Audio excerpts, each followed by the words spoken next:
Ռուսաստանը ունի իր շահերը տանում է առաջ, հայ ժողովուրդը պարտավոր է ունենալ իր շահերը եւ իր շահերը տանի առաջ։ Եթե մենք կանգնենք նայենք ինչ է անելու Ռուսաստանը, ինչ է անելու Ամերիկան, ինչ են անելու Եվրասիայուզի երկրները մեր հետ, հավատացեք, մենք պետություն չենք ունենալու։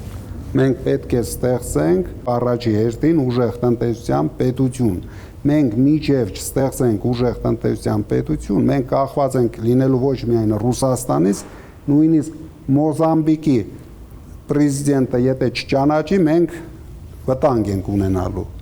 Մենք պետք է լինենք զարգացած տնտեսությամբ երկիր, վստահելի երկիր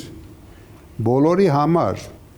Մենք չպետք է բաժանենք Ռուսաստան, Ամերիկա, մենք իրավունք չունենք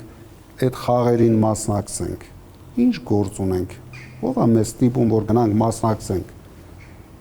Այսինքն միայն Փաշինյանը իշխանություն պահելու համար մենք ինչ-որ խաղերի ենք մասնակցում։ Այդ խաղերը բերում են մեկ բան. վտանգ Հայաստանի պետությանը, վտանգ հայ ժողովրդին, քարշ գալով Փաշինյանը մի 5 տարի էլ կծակի, հետո գոյություն ունի ժողովրդի ցասում, որ մի օր սկսվի դա, դրա համար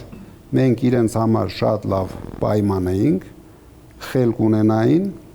չէին անի այդքան ապօրինություններ, հանգիստ փոխանցեին իշխանությունը